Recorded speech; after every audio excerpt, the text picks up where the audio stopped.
And this is Basketbros. I know some of you all have the MLB draft going on right now. Maybe we'll talk a little bit about it on Confidential on Wednesdays. And it's every Wednesday at 10 p.m. Eastern Standard Time right here on Sideline Sports. But this is Basketbros, your home of the greatest throwback basketball talk. And also, we kind of dabble with today's talk to kind of connect the bridge depending upon the topic. I am your host, Denzel Snipes, and I got a crew with me. It's going to be awesome. We got a pretty good show for you today. Let's go ahead and bring him in. He is the architect of Punted Views, which is airing on Monday nights at 7 p.m. Eastern Standard Time. He's going to be finishing up with that this month, and then will be the debut of the Sniper and the Pundit presents Top Rope Talk. That's all pro wrestling all the time. But more on that in a little bit. Just come on in here, Jacob Christner. What's going on? What's going on tonight? Hey, how you doing, man? Another day, another dime. Hey, I hear that. And then shout out to Will Vogel. He's catching up with friends. And shout out to Scott Morgan Roth, who's getting a bit of rest. But we have a fill-in, and he's the heavyweight king of Detroit. Come on in here, Mr. George Eichorn. Thank you, Dan. It's good to see you. Hi, Jacob. Not bad. What are you up to, man? Oh, man, just living the dream here in Detroit, man. No-hitter yesterday afternoon, man. Yes. The first no-hitter since Verlander in 2011. Does that count as a no-hitter when 72 pitchers do it? Of course. Yeah. The team didn't get a hit. The 20th combined no-hitter in Major League Baseball history. Get used to it, guys. 18 of them in the last 3 years. Yeah. You know what? I was thinking, but Jacob, if you really think about it, it's actually worse if your team falls victim to a combined no-hitter. It's one thing for one guy to own you all day, but for your entire rotation and bullpen to own you all day, if you think about it, that's kind of worse. Because you would think like, okay, if Jacob's like kicking my ass, right? Okay. And then if the manager takes him out, it's like, all right, good. We got a new pitcher. Maybe we get a hit off of him. And then George starts throwing Ks on us. It's like, come on, man. Like, what? I think in some ways the combined no-hitter is actually worse. Yeah. No. Just imagine if there's a combined no-hitter with the Oakland A's. Oh. Oh, you mean the Las Vegas A's? Yeah. It's like, imagine if they throw it on you. Yeah, that'd be terrible. Well, just want to let everybody know that you can catch us on Sideline Sports Network via YouTube, Facebook, Twitter, LinkedIn, DBTV, and Stream TV. So you can catch all the latest and greatest episodes on Stream TV. Also, if you're on YouTube, hit that like and subscribe button. We've got a lot of material for you. We've got the Gauntlet, we've got the Sideline Sports Show, Basketbros, Confidential, Punted Views, Punted, you name it, we got it. And it's all week long, and it's on Sideline Sports. And also, if you look at the bottom of the screen, the Sports Exchange, every Wednesday, hosted by Scott Morgan Roth. Live Wednesdays at 9 p.m. Eastern Standard Time on South Florida Tribune via Facebook, Twitter, and YouTube. George is on there. Jacob's on there. It's a jolly good time. So get your asses over there on Wednesday night, following the Pundits Punted, and take a look at some of the greatest sports talk in the business. And with that being said, we'll go on to our first topic here, and that is, as soon as I pull him up here, let's see here. Basketbros legend, head coach Rick Carlisle. Now, who is Rick Carlisle? He is a former basketball coach. Let's see. He came out of Maine and Virginia in college. In the NBA draft, he played a little ball. He came out in the third round, 70th overall in 1984. He was selected by the Boston Celtics.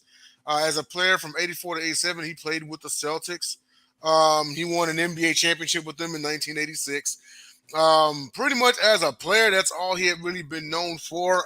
He played all the way until 1989. He ended his career with the New Jersey Nets. He's more known as a coach, where he took the Dallas Mavericks to their lone championship in 2011. He also won NBA Coach of the Year as well as NBA All-Star Game head coach. One thing about Rick Carlisle, and is it fair to say that Dirk made him look good? Fine, But everyone knows when it comes to structure, everything begins and ends with the coach. And with Rick Carlisle, that team, that 2011 team, with J.J. Barea, Jason Terry, Deshaun Stevenson, Sean Marion, Dirk Nowitzki, like they were determined not to they were determined not to lose. Dirk had already been there once before, and he knows how it feels to go up 2-0 on the Heat and then lose the next 4 and lose the series, So absolutely. But Rick Carlisle, again, everything begins and ends with him. He made the necessary adjustments. He came out with game plans. He was like, we do not stray from this 7-foot monster that we got. And that's exactly what came about with the Mavericks. But Rick Carlisle, he actually, as a coach, he actually started with the New Jersey Nets as an assistant. He also was as an assistant coach with the Portland Trailblazers for about 4 seasons. He also, for about 4 seasons, was a Indiana Pacers assistant coach. And then on to you, George, head coach of the Pistons from 01 to 03. Then, let's see, Indiana Pacers, he head coach from 03 to 07. Of course, the Mavericks, and that's where he spent his longest time, 08 to 2021. And he currently is with the Indiana Pacers. So, excuse me, he's currently coaching. But want to start it off with George here, and just give us your thoughts on Rick Carlisle. Well, I was always impressed with Rick. I thought he was a good X's and O's man. I liked his demeanor, very professional. I think he had the respect of, at least in Detroit, of his players. He was like a consummate pro type of coach. I mean, you weren't going to get chuckles and laughs too much out of him. He's pretty serious, obviously, about his job and being a head coach. You got to be serious, obviously, in the NBA. I mean, it's all about winning. He did a good job in Dallas. I mean, he did a great job. But in Detroit, I'll tell you what, he was winning and winning those 2 years, and then all of a sudden something happened. Now, the only thing, guys, that I have ever heard is that he wanted to bar the front office people that were not connected with the team from attending the practice. The Pistons had a practice facility that Bill Davidson, their late owner, built next to the Palace of Auburn Hills, kind of in the back area of the parking lot. Mm-hmm. And supposedly the story I heard is that, Rick had told several front office people, no, this practice is closed. Whoa, wait a minute. I work for the team.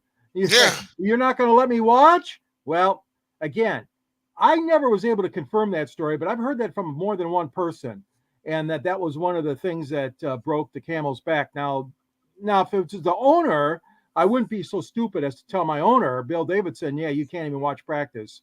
So I'm not sure who it was in the front office that he didn't want around. But supposedly that was one of the silliest things I ever heard. Oh, yeah, well, then we're going to fire you. If that's true, I have less respect than I had for the Pistons during that era. But it's about Rick. It's not about that incident. It's about Rick. He brought himself back, went on to the other teams that he went on to, like you said, Indiana, and has done a marvelous job. I mean, he is definitely, I think, one of the better coaches in the last couple of decades in the NBA. Yes, absolutely. And I want to swing this over to Jacob because he actually was let go, and then the next season, the Pistons won the title. So question for you. Is it fair to say that Larry Brown, as great as he was, is it fair to say that Larry Brown won with Rick Carlisle's team? I hate that. I hate that with a passion. There's something a legend can bring. There's something a legend can bring that maybe a guy like Carlisle had to learn. There's a management style that's different. There's a way that it's more than just what lineups you put in. It is more than just the plays you put out there. It is more than everything. There's a lot of luck to winning it regardless. Mm-hmm. There really is. But the biggest issue about it is the fact that it is kind of a Larry Brown going in there and winning it all. It's kind of like, okay, grandma made this great fried chicken when I was a kid. Now I've got her recipe. Ooh, I can't get it right. Same, because the biggest thing about it is, you've got the ingredients. Do you have the love? Do you have the experience? Do you have the technique? Do you have all that stuff? Did you put the wrist right when you put in the oregano? I don't know. I'm just saying, did you, like what grandma had it all perfect every single time? You didn't quite have it. That's the same thing with a Larry Brown. Larry Brown had many, many, many more years. He knew secrets. He had ideas. That's just the big thing. But and bringing it up about not wanting the people in practice, the unnecessary people in practice. Larry Bird was the same way. He was the same way in Indiana. You want to know the difference between him and Carlisle, though? Like when he was at Detroit, Larry was the one saying, no, I don't want to be a coach at first. And they basically had to give in to every demand that he ever wanted, or I'm just going to go now. Like, he didn't have to have this. It's like they asked him, and then they begged him, and then they pleaded, then they locked themselves in a closet in an office until he took it.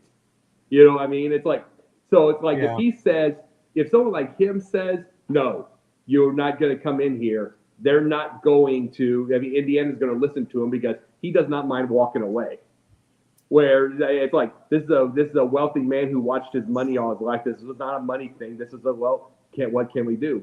Carlisle was not in that position, but I'm not, as far as the Carlisle goes, to me, he's a great coach, and who cares if the Dirk made him look good? Because Michael Jordan, I love Phil Jackson. Michael Jordan made him look good a lot of those times because otherwise he would have won a ring with Scotty. So it's like you got to have your best type of player because the best type of player will get anything that anything that you have, your game plan, anything. They'll get it down because otherwise you would have a summer league team out there winning titles. Yeah, and I hear that about Phil, but you know what? It's one of those things where it's easy to say, well, Mike made Phil look good. I mean, Phil won 6 with Mike, okay? The real question after that was, when he kept coaching, was, can he win without Mike? He did. He won 3. Kobe with and the Shaq, Lakers. But that's also my other point. He got the second version of Jordan too. So, it's like you got to ask. Point I'm making is I don't care. It's like by itself.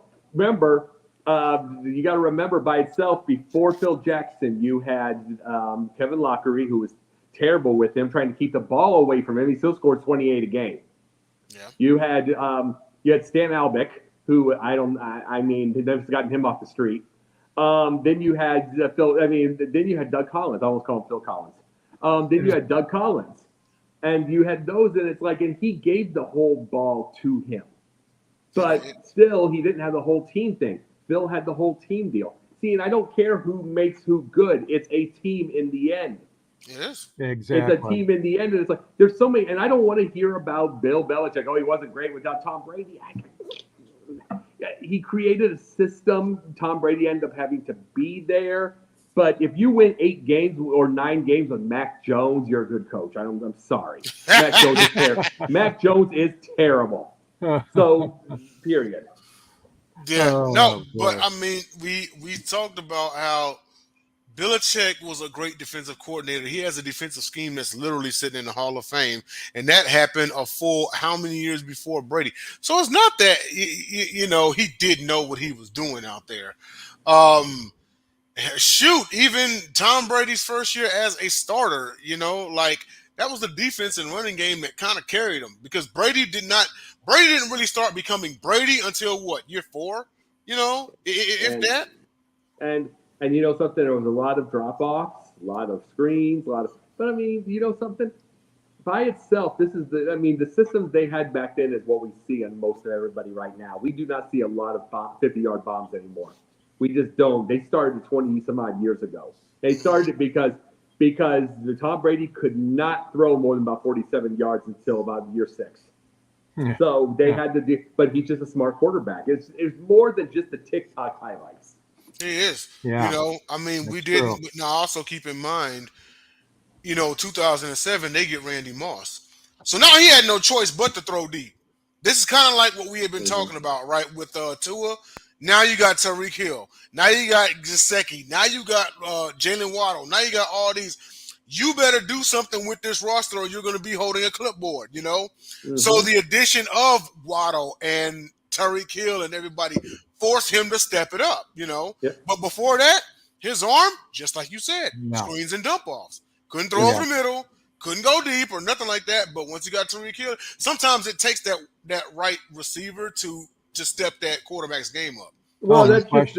I'm sorry. Go ahead, George. No, I was going to say no question. I've seen that happen many times. What you said about the right receiver, and Gronk and Brady had that magic going, and Stafford, and and it just happens that way. I mean, I've seen it so many times. Unfortunately, Stafford and Calvin Johnson did not have it enough in Detroit. They did not have enough supporting cast, and that's why they ended up being, lack of a better term, a losing combination, not making the playoffs. Or if they did, they lost every game they made. But yeah, the quarterback, receiver, there's always going to be guys that are just they bring that to the table. You're going to say something?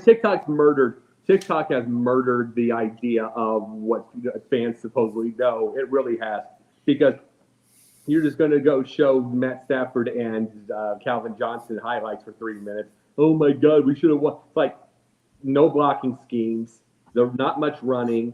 There's stuff like that. There's the whole kind of. Plus, he was kind of an immobile quarterback. There's 100 billion things that have to be thought about. Like back in my hometown, and I say this, there was a coach there. I'm a fan of the guy. I love him. He brought the first Quincy University player to he get drafted in the NFL, like 7th round.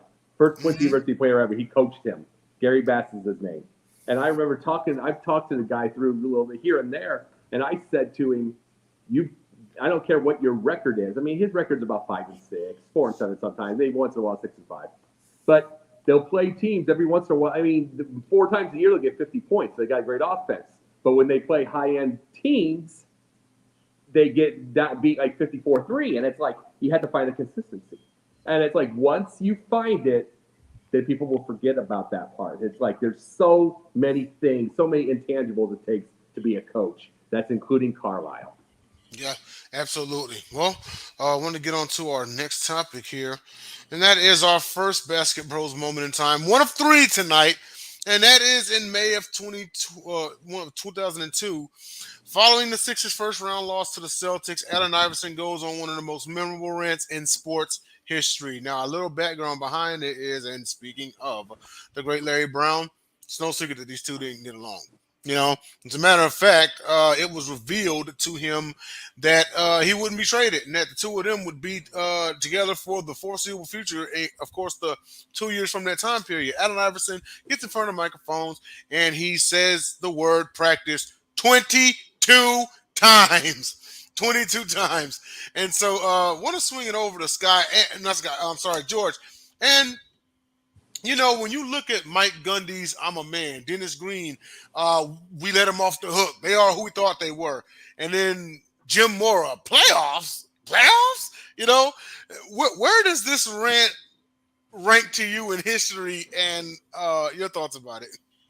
Well, it's obviously a classic rant, like you said, Denzel, going back to May of 2002. But you got to remember that this was, like you said, after they were eliminated and several days had passed, and everybody's anxious to know, was Allen coming back to play for Larry Brown again? And the answer was yes. And then right off the get-go, the Philadelphia media, who are among the finest media I've ever met, went after him regarding his commitment to practice. And he really got obviously bent out of shape. As you mentioned, 22 times used the word practice. Why are you bringing up practice? Why are you bringing up practice? But I'll tell you what, Iverson is an honest man. He's a straightforward shooter. There are even some people that swear he might have been possibly intoxicated during this press conference. I don't know about that, but I'm not necessarily one of those. He was caught off guard, he says. And then, of course, as you guys know, he brought up about the death of his close friend who died from a gunshot wound earlier. And this whole thing was just, it was just bizarre. It was insane. I mean, but yeah, I mean, to me, he was not as committed to practice. The bottom line for me is, because he played in Detroit for a short while, he was not as committed to practice as I felt he should be. That being said, as we're rating this as a rant and a basketball bros moment, yes, it was a classic, no question about it. Yeah, absolutely. And with Allen, and could you imagine if like Twitter was around back then and how many people, it would have been split, like, oh, well, he's AI.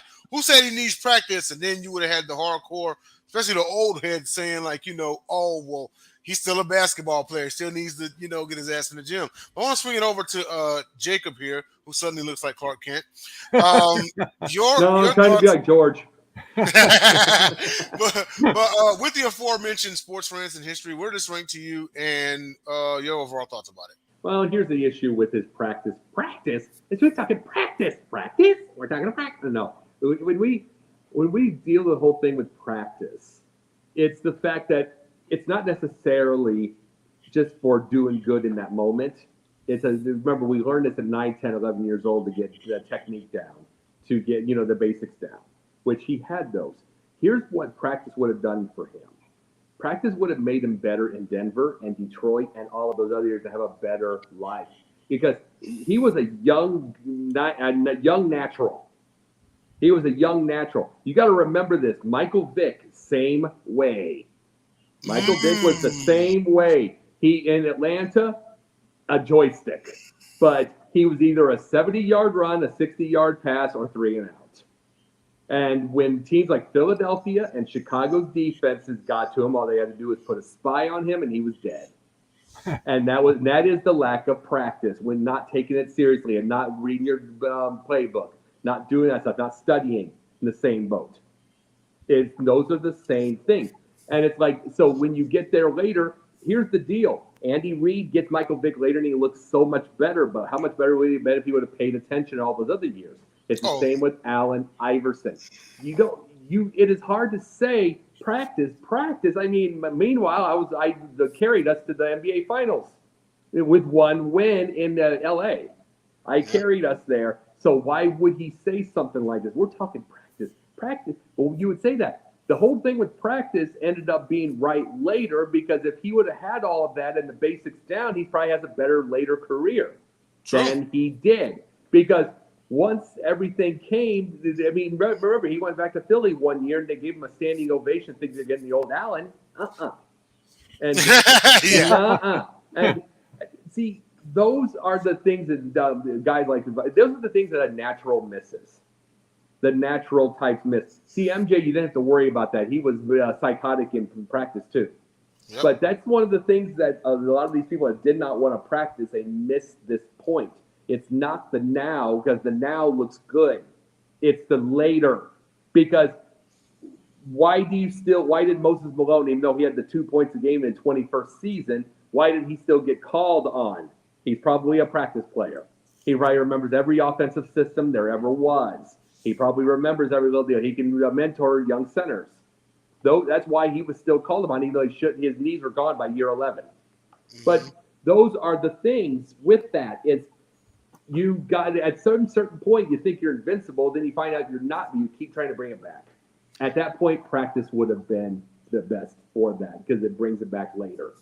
It does. And with the early 2000s athletes such as Michael Vick and Allen Iverson, so many others, and you've heard me say it a ton of times on other commentary that Vic 2.0 with the Eagles was the best Vic of his career.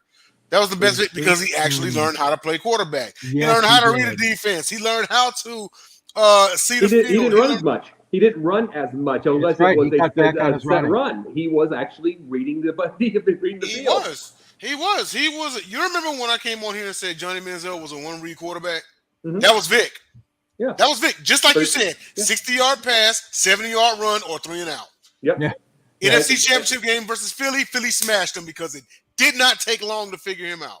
Guess who else that is right now? Justin Fields. And Justin Fields actually knows the game better than Michael Vick did. But that's what Justin Fields is right now, because they have no system in Chicago. So it's like that can ruin the Fields too, and that's the big thing. But that can absolutely ruin him, because he doesn't have a great year with the next year's the cap. He's gone because they owe nothing off the cap when they get rid of it. Now, in slight defense of Justin Fields, is it fair to say his rookie year he was a one-read quarterback because he had no one to throw to? He was half a read. It was his half. No. Yeah, if he did a full read, that was too much work for one day. Yeah, they had nobody to throw to. Well, no, you've heard me 1,000 times. I don't blame Justin at all of anything. I don't blame. It's like whole thing with Mitch Trubisky, and he didn't have anything either, and he tried his dangest over there. He tried his over there too, and he actually won some games despite Nagy. But it's like, and then Nagy hurt Fields, and then you get all of these type of deals, and these are the situations. In fact, I'm not going to ever blame Justin Fields for this because the minute if he has a great year, the Bears have a quarterback, and I'm proud of it. If he doesn't, guess what? He's probably going to Atlanta. He's probably going to Atlanta and absolutely firebomb because he's going to firebomb beyond belief because Arthur Smith knows what to do with something like that. Yes, exactly. And with that's the point. He'll go to Atlanta. He'll go home. I promise that. Yeah. Yeah. No, agreed. With Fields, I'm sorry. With Trubisky. Trubisky, when they went 12-4, a lot of people will say he overachieved. And even though you had that for a head coach, you really overachieved. Because you said it, right? He's a, 9-win quarterback? Yeah, 9 or 10. Yeah. But see, this is the thing with him. The reason that he did the 9 or 10 wins is because of him. And I'm not saying it's because he was a great, smart quarterback. No, not really. Here's what it was. It's the fact that everything would break down around him. And when you have a Nick Foles who is an absolute statue in the back, and you have any of this like this, and Fields didn't know anything yet. You know what I'm saying? He didn't know anything yet. You get bombed. But when you have somebody, Garoppolo, go ahead. Yeah. But it's like, barely. But still, like when you have something like that, you know what it does. You know what Trubisky does? He runs for first down. He drops the ball off. When everything's breaking down, he makes one play that might keep it alive. That's 4 yards.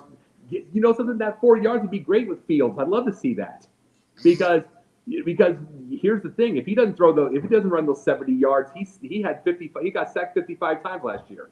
Yeah, that's true. Yeah, and so it's like same with him. It's like, guess what? People laugh because he just dropped it off for 4 yards, kept the drive alive.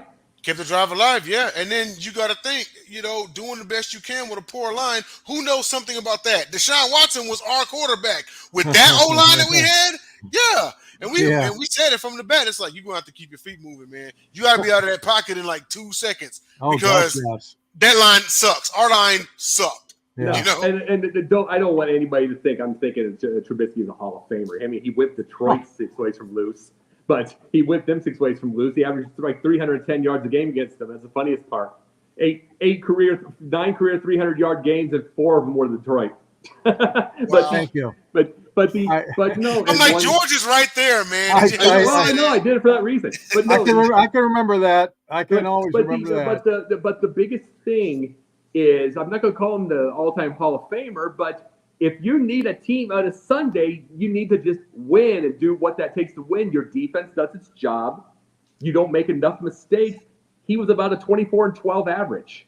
I mean, it's not Mahomes, but I mean, it did its job. Yeah, he didn't lose the game. And you know something? And guess what? You have Goff now, and I'll say this: Goff looks good. So we'll see what goes from there. Yes, for sure. Yes. And I love Dan Campbell. And you know what? And you know what? Maybe this will silence some of the critics out there that said Goff was only good because he had Sean McVay. Well, he's been lighting it up in Detroit. I think it's safe to say the guy is talented. George, do you agree? I agree. Yeah, I agree. He does have the tools, and Ben Johnson, the offensive coordinator, has done a hell of a job the last year or so. And I tell you what, the sky's the limit. This Goff, he's got his act together. He surely does. Yeah, absolutely. Well, let's go into our second Basketbros moment in time, our second of 3. And, what a memorable one. 1993 NBA Finals Game 6. John Paxson's late three-pointer delivered Chicago 3rd straight NBA championship. This right here goes down the annal histories of one of the, best shots up there with, Ray Allen's and a whole bunch of a slew of others. And it's funny because I remember about 10 years ago, I was dating this woman, and she's a staunch Suns fan, and she was telling me about how back then she was with somebody. She had a boyfriend, and when Paxson hit that shot and the Suns lost the game, she was crying. Her boyfriend called and poked fun at her. She broke up with him. That is how much damage this shot did. And also, it goes to show you that if she ain't a true fan, I don't know who is. But needless to say, this shot is one of the reasons why Jordan never saw Game 7. You know, that was a hell of a Suns team, too. A hell of a Suns team. It was Barkley's MVP year. You had Dan Marley. You had Wes Paul was the coach, right? Yeah, Wes Paul was the coach. First You year, had I Kevin. think. Yeah, First year. First year, yeah. You had KJ. You had. I mean, that was a built Suns team, but they just ran into a better Bulls team. They beat Chicago twice at home, and Chicago's home. And in the series, during the series, but I mean, this shot right here, and everyone talks about how great Jordan is, and that's cool, but let me tell you something. It's not like Jordan had a perfect career. I'm not going to get into how he didn't win in the 1980s, okay? But I will go into about how in 2 of his 6 titles, a shot bailed him out because he kicked it out to Steve Kerr in another one, and Steve Kerr hit a game winner. So they had better be getting Christmas cards for the rest of their lives. But I want to start off with George here, I guess, George, and your thoughts about that shot, where you were when it went down, what you were doing, and how you felt.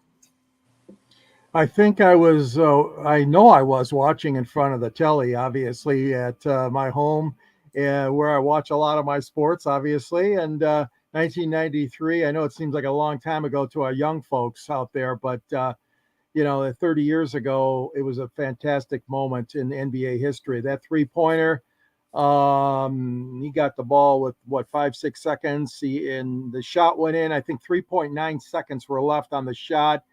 on the game clock. All I can say is right man, right spot, right rotation. I mean, the Bulls planned that play out very, very well. It was, like I said, a beautiful rotation on the play, and that clinched their 3rd straight NBA title, like you said. And it was a remarkable shot, and one will go down in history. And my God, they've had some great 3-point shooters over there, including Jordan, including, you mentioned Steve Kerr, and of course, guys like B.J. Armstrong and Kyle Korver and Tony Kukoc. You could go on and on. The Bulls have had some great 3-point shooters, but boy, it's hard to find a better one, a Mr. Clutch one, that is better than John Paxson. Yeah, agreed. With it's crazy because it wasn't a 3-point shooting time period. Whenever people bring up, well, LeBron is more 3-pointers than Jordan. And as much as I'm a staunch LeBron defender, well, keep in mind that Jordan didn't really play in a 3-point shooting era. If you put Jordan in today's era, he's way better from 3. He was pretty damn good from 3 when he did shoot, So yeah, but with John Paxson and getting to our third Basketbros, this is not the end of the, John Paxson Memorial Appreciation Night, but I want to pass it on to Chicago wishes it was, considering how Garpax did in the front office. Yeah, exactly. We're swinging over to Jacob. Your thoughts about this shot, where you were when it happened, and just your one thing before I say it. I want to say this to you, George. I don't know if you knew who the guy was, but we're just going to give a respect. A political journalist from the old Atlanta Journal Constitution, Bill Shipp, just passed away at 89 years old. Oh, thank you for letting me know. Yeah. Good writer. Oh, yeah. Yep. Outstanding. It just passed away, so we're losing our old legends. You know what I mean? Yeah, for sure. Yeah. Thank you for letting me know. Yeah. No problem. But as far as, here's the thing, look all the way back at how long it took Jordan to get to this level. As far as passing it off, how many highlights do we have him? The buzzer beater of the 80s and the 90s, and going for it and driving in on 3 people and all that stuff in the last second, win or lose everything. How long do we have that? Just think of how much he trusted Phil Jackson that right then and there to do that pass when he would have easily loved to shoot in their face. He would have loved to. Because guess what? Jordan got his 2 rings, everything like that. Jordan wanted to be like Bird, mind you. Like on a lot of things during that time. Jordan became Bird after that because Bird passed off to DJ for a few of those. He became that after, where it was. But you have to have a coach that gets you there. That's what we talked about with coaching. We talked about with Carlisle earlier. you need that coach to be able to head. I mean, because you have to be able to trust him. I mean, who did Allen Iverson truly trust? I mean, we have to just kind of say that. Who did he really trust? I mean, if Allen Iverson trusts a coach for real, how many rings does he get? Oh. If he trusts the coach, and it's like, I mean, that's the big thing about the right kind of coach. I mean, what would you say? The whole Zen thing is real. It is. The Zen thing is real because it is. It's like Michael Jordan was psychotically competitive and had terrible temper. And it takes somewhat of a calming effect to get somebody to listen. Yelling at a yeller does not quiet anybody down. No. This isn't movies. This isn't movies and it gets all that kind of stuff. Yelling at a yeller usually just causes chaos. So you had to have somebody that knew how to be able to get, just watch the psychotic thing and just do this.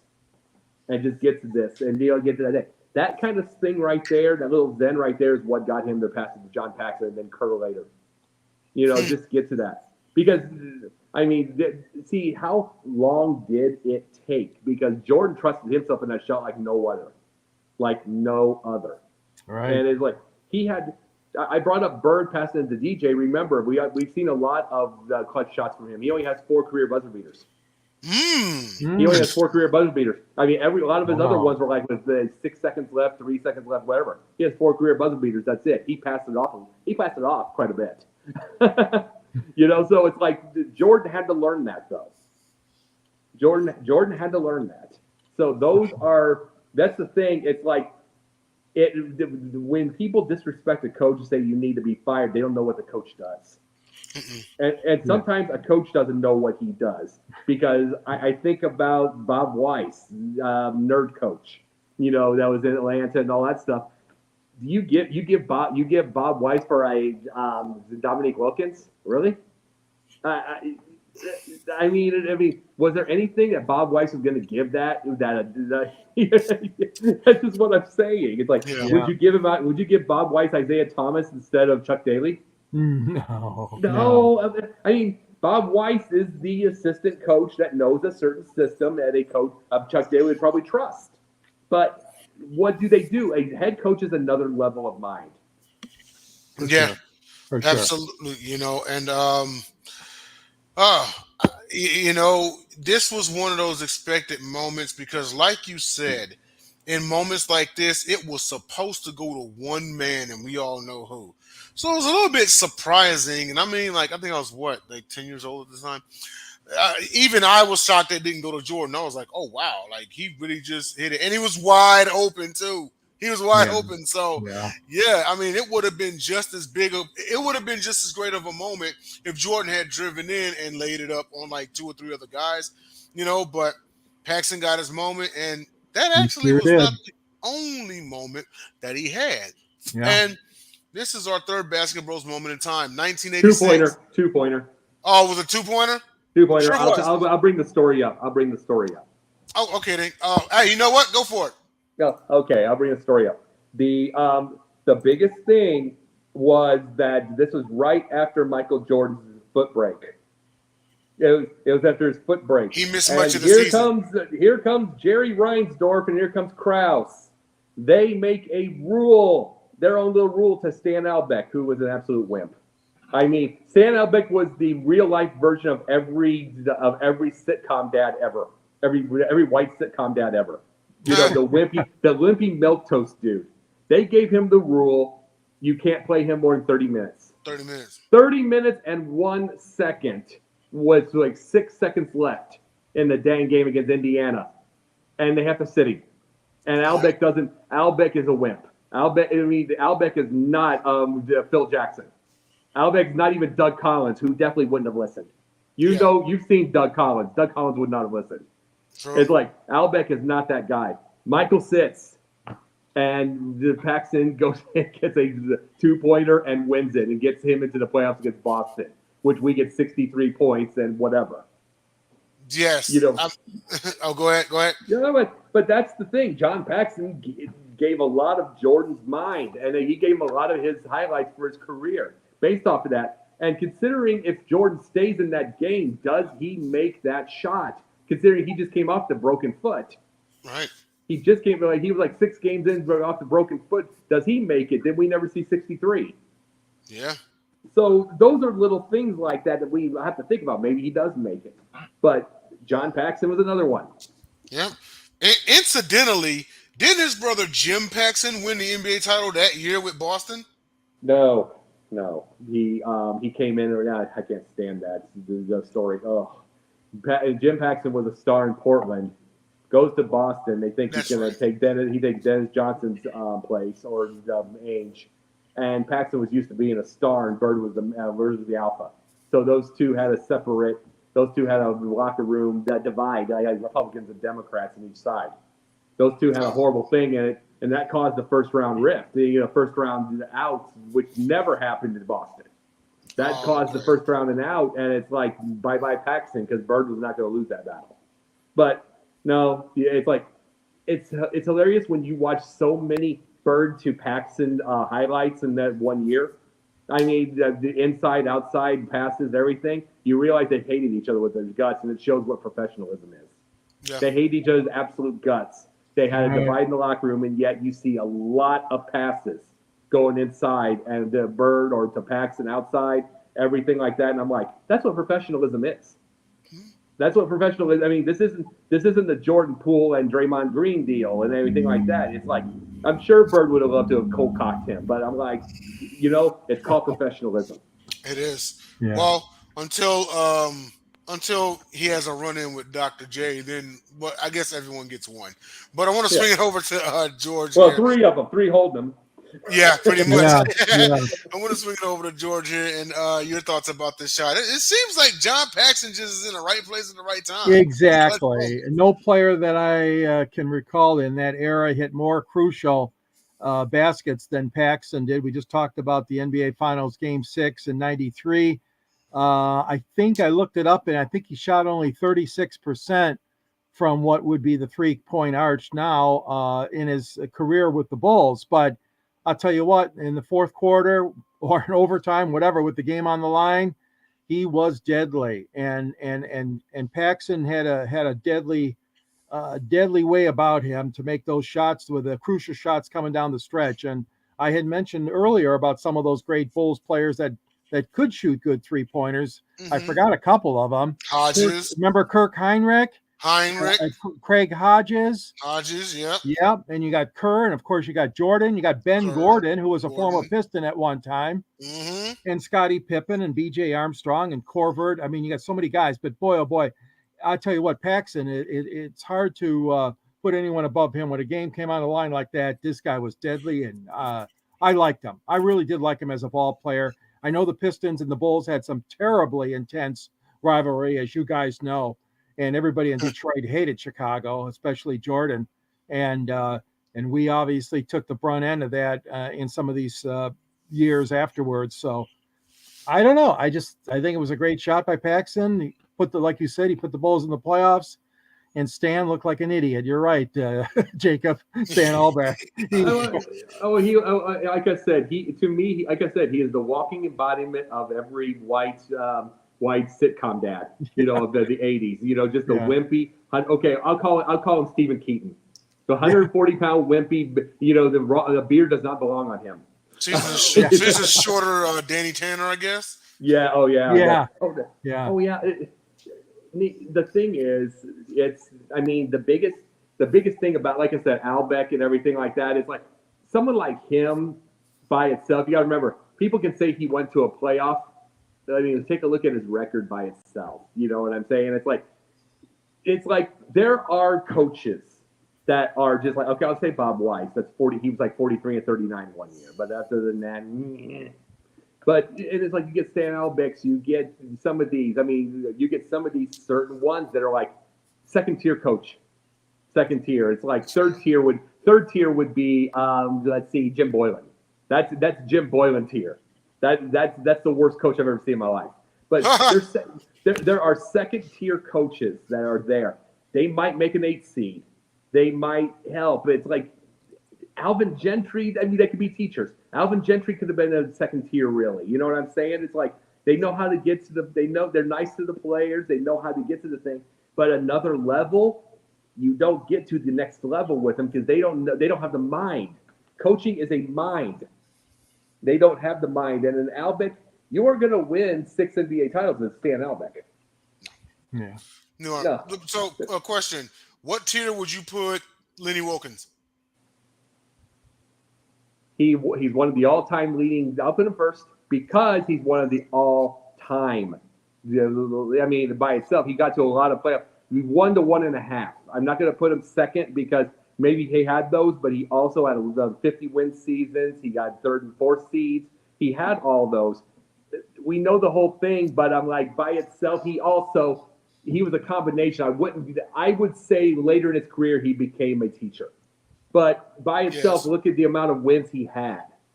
He was one of the all-time leaders for that. You don't get to second tier being an all-time leading coach until someone passes you.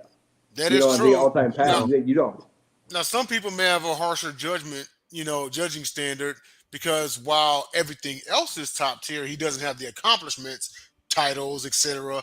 of a number one. But then again, we've all seen second tier coaches win the NBA title. So, well, here's the thing: black coach in the 80s, 70s, and the 70s, 80s, and 90s. Here's the thing: same with Casey Jones. You know, like Casey Jones got all those accolades and everything, and all the players he was wanted to because people want to play Larry Bird. Yeah, that's the reason. And it's like because Casey Jones went to Seattle in '90 and got nothing. Wow. Got nothing there. And it's like, I'm just saying, black coaches, 70s, 80s, and 90s, did not get the players, did not get the support, did not get the anything by itself in comparison. This is not a pandering deal or anything like that. It's just true. It's like they get more. I mean, Monty Williams would not have survived 70s, 80s, 90s, as great as he is now. True. Because he is given support. He is given support that he would not have gotten in. Casey Jones, like I said, he was 2 years in Seattle, 41 and 41, one playoff thing. No support, no players. Not at all. But he had the players that he had when he came in. But he didn't get the free agents, didn't get the trades. They didn't help him. Big difference. They helped him in Boston for one reason. He had Kemp, though, didn't he? Well, I'm saying he came in with Kemp. Yeah. But I'm talking about getting help. Getting those. I mean, Phil Jackson got help. Phil Jackson and Chuck Daly got help ad nauseum. Hey, well, you know what? Was he the coach of that '94 team that got knocked out in the first round? Oh, you know, but KC, no. KC, no.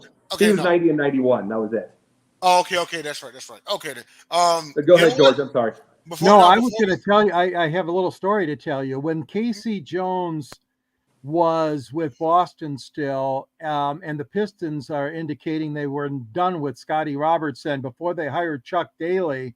A couple of people in town here in Detroit, they're really pushing for Casey Jones. That General Manager Jack McCloskey should get on the phone, call Casey Jones. My question to you, Denzel, and you, Jacob, do you feel Casey Jones would have won here in Detroit if it was he instead of Chuck Daly? Here's the thing, possibly, but here we got to remember who came in to help in those titles. Remember, Mark McGuire came in to help in those titles. Yep. Couple of big players. Would KC have gotten the same support? It's more than the coaching. When we talk about the black coaches and we talk about those deals, it's support. What do you get? You get so much. And Chuck Daly got Mark McGuire. That was huge. Sure. He got Adrian Dantley. He get those things. Would KC have gotten? You want to know why KC got that help? Also, Red Auerbach, who was big with the black coach and the player. Yep. Big. Oh, yeah. Huge with civil rights. Huge. Yeah. But not everybody in that league obviously was. Casey Jones, yes, he would have for the same reasons Jacob said because of everybody else. Because you got to think, it was a stacked East at the time period, but Detroit was a top-tier East team. So all you had to do was get past Boston, and you were probably guaranteed a title. So all KC had to do was go out there and don't try to fix what ain't broken. That is true, and he would, just like with Bird, I think Isaiah would have had video game numbers practically, especially with that offense. Yeah. He would have had video game numbers. They're ridiculous. But what I'm saying, Bowman, is would he have gotten the same front office support? Correct. To get that. I mean, KC by itself, KC without any help would have been 50, 60 wins. You got to remember, they had 660-win seasons in that decade. Oh, yeah. Yeah. So it's like, so the 660 win, 4 of them was KC. So it's like they would have had that. So he would have had 50-60. It wouldn't have mattered. Would he even had the front office support? That's not guaranteed. For sure. Yeah, absolutely. Good point. Before we get to our party shots, we do have one more quick topic, and that is post 2023 NBA draft take. Should there be this much pressure on first round draft picks? Real quick, I'll just say I'll look at this the same way. See, I look at this the same way that I would look at a quarterback taken in the first round. Okay, there's pressure, but who gives it more? The fans, the media, you know. Should there be pressure that way? No, and here's why. Because at the end of the day, they're young. They're green, they're fresh. You got to give them time to learn and develop. You all have heard my take about the NFL draft of 2012, right? Ever since Wilson, Luck, and RG3 got drafted, and they hit the ground running, and blazed trails, fans have had shorter patience with draft picks coming out. And we've seen examples of players who weren't given enough time because the fan uproar would be like, move on from them, okay? So it's the same with the NBA, you got to give them time to develop. And plus, you got to go case-by-case basis because you don't know what type of situation, like, for example, the Rockets, right? My Houston Rockets, okay? Now, yeah, we took Thompson and some others in the draft. Now, keep in mind, he's running into a new coach in Ime Udoka. We don't know how that's going to come out. It's not like we got Phil Jackson, over here with us and whatnot that could turn. You got to exercise more patience than that. I say this to fans, and Jacob knows I hate fans as much as he does. He probably hates me a little bit more. But you got competition here. Yeah, but I don't think there should be that much pressure. Should it be held to a higher standard? Sure. But put it to you like this. Back when I was a staff sergeant in the Air Force, I wasn't expected to be a colonel. But you've been a darn good colonel. You would have been a darn good colonel. I can tell you that. Go ahead, Jacob. Okay. This is going to be part of my – I'm going to say this. I'm going to make this because we are running short, so I'm going to make this as part of my parting shot, okay? So we're going to make it as this. Let me say this. Victor Wembanyama, 2 for 16. That is correct. First game, he's learning the speed of the game. It's way different. 9 points. 8 rebounds, 1 or 2 steals, 5 blocks, 3 assists, and they called it a bad game. That's about 25 minutes. If that's bad, I'm feeling thrilled, right? If I am Popovich. If I'm Popovich and that's bad, listen to this, 9 points, 8 rebounds, 1 or 2 steals. I mean, that's a 7'5" guy stealing and stripping you. The 1 or 2 steals, the 5 blocks, which is timing, 3 assists. Again, if that's considered bad, give it to me all day. I love it. Oh, yeah. And the fans, shut up. You don't know anything. You don't know what the thing is. You wouldn't stand a chance in the front office. So, no, there shouldn't be the pressure. Sit back, buy the merchandise, buy the popcorn or whatever you're going to buy, and shut up. Yeah, absolutely. And then on to you, George. What do you think? I don't have too much more to add. I agree with you guys. There's tremendous amount of pressure on these young kids coming in. Some of them obviously didn't even play college ball. Some of them are coming right from the streets of high schools or the G League or whatever. They're coming at all different levels. Everybody's level of experience is not what the fans expect, and by that I mean your expectations as a fan are obviously, oh yeah, we drafted this guy, he's got to be a superstar from day one. Well, it doesn't happen, folks. It doesn't happen that way. There's a time for development, and these kids are younger and younger that are being drafted. So I hate to tell you, but that development time is going to be a little bit longer for some of them, many of them. We've had plenty of first-round busts that never made it in the NBA. The list is a mile long. But then again, we've had some great players, too. I think but again, Darko's got his ring. Yeah, good old Darko. You had to bring him up, didn't you, Jacob? Dom hates it when he brings him up too, but go ahead. But he got his ring. Jack McCloskey's never going to live that one down. Anyways, the thing is that, yes, it takes time. It does take time. I know the fans are excited, like you said, buy the jerseys, get the popcorn, get those autograph poster or whatever. But let these guys develop and get them good coaching and good teammates around them, and play some good ball and learn what the NBA is all about, because it's a lot different from where they came from. Let me tell you. Yep. Yeah. Yes, absolutely. And finally, we will get to our Basketbros parting shots. Cross mine off. And I will. Okay, well, it'll be just me and George then. So Jordan Poole actually came out and he thanked the Splash Brothers, Klay Thompson and Stephen Curry, for their mentorship, which I thought was great. This is an example of a young kid who has taken, their leadership seriously. He's not walking in with a big ego or anything like that. He's very appreciative for their mentorship and time in Golden State. It's anybody's guess how good he'll do in Washington. But I think it's pretty fair to say that somewhere down the line, maybe in the near future, it's going to be Jordan Poole's team. It's going to be on him to implement what was taught to him and Golden State in DC. Now, no one ripped my head off here, okay? Because we all come on here every week and we make our takes, and we've seen some crazy things in sports, okay? I'm not sitting here saying Jordan Poole is going to go 82-0, okay? All I'm saying is give him a chance to lead that team should it come down to it.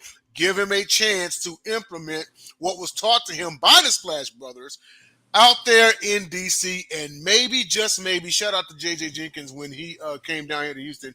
We hung out, we talked about this, and I was like, you know what, here's the deal, man. If next year y'all are a play-in team, that's a jump. Regardless of what anyone has to say, if they're a playing team next year, that's a jump. Hell, if my Rockets are a playing team next year, it's a jump. And I can't stand Dylan Brooks. If you want to see my take on that, tune into Sideline Sports, The Gauntlet, this past Friday's episode, and see my sports moron of the week on that note. But needless to say, shout out to Jordan Poole for acknowledging some real ones that kind of showed you the way. And then hats off and good luck to your young brother out there in DC. My parting shot is, again, Mr. Silver trying his little gimmickry, having an in-season tournament to culminate in December with some games in Las Vegas, Nevada. Rolling the dice, Adam, you're rolling the dice, and I'm afraid you rolled it too much this time. No other sport has gone to this kind of gimmickry, okay? Major League Baseball, the NFL, NHL, Major League Soccer. Nobody else has tried this stuff, and I don't know why you're wasting your time on this. You got to play in tournament at the end of the year for the playoffs. I agree with that. I like that. That was a good, smart move, and I know it was a result of the COVID years. But this business of having a tournament right after things tip off in early November and culminating, like I said, in December with some games in Las Vegas, I guess just to excite the players. I mean, you're trying to excite the fans, but you're certainly trying to excite your players too. You're telling us that they're not excitable early in the season, huh? That you have to resort to this. I'm not in favor of it, and I don't like it. I just think it's a waste of time, and the NBA is spinning its wheels trying to create something that just isn't there for the early part of the season. And I'll actually try to add on to that and say that maybe, just maybe, they're trying to compete with the NFL on this because they saw the NFL add an extra week. Of course, they took away a preseason week, but it's the whole more football type of deal. Man, the NFL just a few years back added another seed in the playoffs. So anything, and we know what the bottom line here is, gentlemen. It's money. It's money at the end of the day, but at some point in time, it's going to come at what cost? I think that this in-season tournament will only last maybe 3 years max, and then they'll go right back to scheduled programming. But we're at the 59th minute. Shout out to George Eichorn. Thank you so much for joining us. Real quick about your book. Go. Oh, yeah. Detroit Sports Broadcasters on the Air. There's a link to get a copy of my book at the end of my column. I write for the South Florida Tribune. See the hat? And I'm under Motor City Tribune. And also you can hear me on, or see me rather, on several of the podcasts with South Florida Tribune and Scott Morganroth and Candy and Jacob and Denz and all the great people that from Sideline Sports. Appreciate the opportunity tonight. Hey, no problem at all. And then, of course, you all know Jacob Christner. He's everywhere. He's on Fox, NBC, ABC, Discovery Channel, CNN. No. I also got kicked off because I told truths. I mean, it was like, there you go. I told truths and it scared them. So I mean, I used them one time each. Absolutely. Well, for Jacob Christner and George Eichorn, I'm Denzel Snipes. We will see you in 7 days. Later, y'all. The latest and greatest in throwback basketball talk right here on Sideline Sports.